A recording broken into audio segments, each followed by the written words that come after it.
Olá, meninos e meninas. Então ou eu, né, estava assistindo o Band News de manhã, que eu sempre faço, levando meu filho para a escola, e estavam falando aquelas questões do Enem, que 3 questões da prova esse ano foram anulados pelo INEP, porque tinha similaridades pontuais entre perguntas que estavam na internet, né, num vídeo chamada, alguma coisa assim, e as perguntas que realmente apareceram na prova, né? E foi feito lá, uns 4 milhões de estudantes, né, alguma coisa assim, passou pela prova, né? Então parece que o universitário Ed Clay Teixeira, ele vende consultorias para o Enem, fez um live 5 dias antes da prova, mostrando questões quase idênticas das perguntas que depois caíram realmente no exame. E alguns tinham até respostas parecidas, respostas idênticas e tal. Eu li algumas perguntas lá, vocês conseguem achar, você procura aí na internet.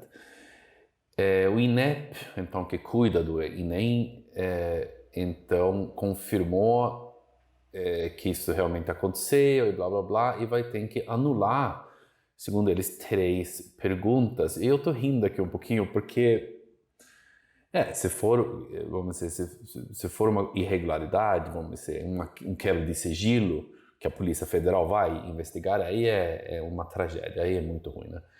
Mas talvez não seja, talvez seja outra coisa, é isso que eu vou falar. As perguntas, e essas perguntas que apareceram aí no live, antes então da prova, não são exatamente igual, mas bastante parecidas realmente.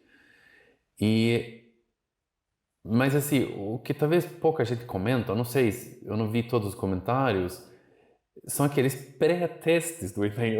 Eu não sei porque que eu acho tão engraçado, mas o Enem não é montado exatamente improvisado a qualquer pergunta. Ele usa um tipo de teoria das respostas respostas ao item, teoria da resposta ao item, que exige meio que as questões que vão ser aplicadas no Enem passam por um tipo de pré-teste antes. E esses pré-testes são aplicados a grupos de estudantes. Veja que engraçado, gente. Eles servem para calibrar a dificuldade das questões.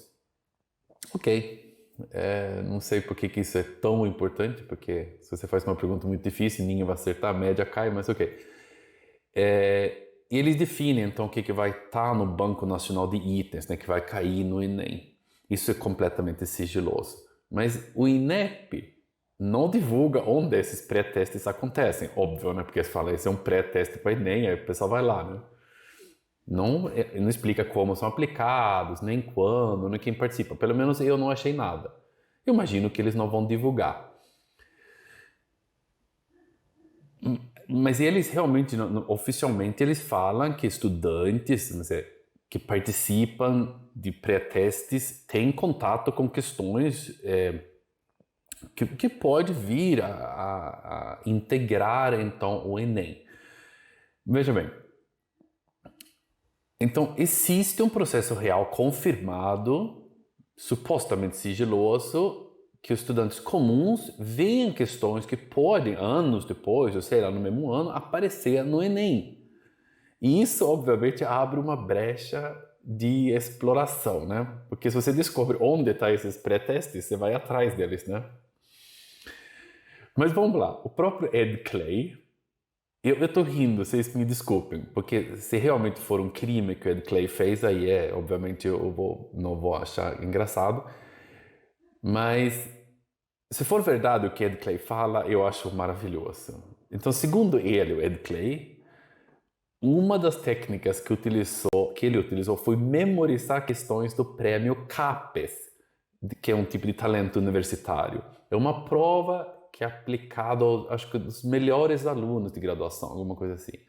E aí ele meio percebeu que essas questões servem como pré-testes de futuras edições do Enem. Então, ele mesmo disse que participou do prêmio, memorizou o conteúdo, porque ele é um aluno bom, obviamente, e depois transmitiu esses conhecimentos aos seus alunos, porque ele vende uma preparação para Enem. Então, o INEP não confirma que esse prêmio, né, que eu acabei de falar lá, seja usado como pré-teste, mas confirma que pré-testes existem, tá? E envolvem estudantes. Então, Ed Clay afirma também ter meio decifrado os padrões que o INEP usa. Ele analisou perfis dos elaboradores, quem elabora o teste. Ele fala que ele criou um tipo de algoritmo de previsão. Então, independente de se é verdade ou não, o fato permanece. Ele, de alguma forma, antecipou itens quase idênticos aos da prova. E a minha opinião pessoal, se isso for verdade, que o Ed Clay está falando, que ele decifrou como o Enem monta as perguntas, eu acho assim, o próprio INEP seleciona os melhores estudantes do país para calibrar o sistema. Só que alguns deles, ou pelo menos um, percebe que está sendo usado como cobaia estatística, né? Ele descobre o padrão, memoriza as questões e devolve esse conhecimento para o público. E é tipo... Estava prestes a acontecer, né? Mas ok, claro, agora vamos com calma. Também existe a possibilidade de ele ter recebido questões de forma clandestina dentro do INEP. Aí precisa ser investigado pela Polícia Federal e eles vão chegar nessa conclusão, se for essa conclusão, e aí seria um crime. Porque no final, assim, o Enem é um exame federal, o INEP é um tipo de órgão público, né?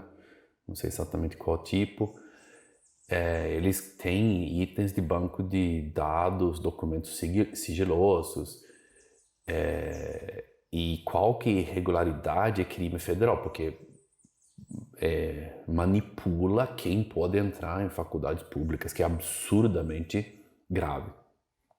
Então, mas anular também questões que eles vão anular, mexe também com parâmetros estatísticos, né? E também afeta e compromete a confiança no exame, né? Claro, né? Quando é assim. Mas a minha reflexão é o seguinte: eu imagino o INEP, provavelmente são as mesmas pessoas, ano após ano, elaborando as questões do Enem, entendeu? Decidindo lá. É uma coisa prestigiosa, né? Esses professores. Assim como qualquer professor faz, elas devem criar variações sobre temas antigos, e então aparece um aluno muito esperto, percebe o padrão e começa a antecipar a prova. Então eu achei essa história fascinante. Mas também teve esse ponto fraco. Então,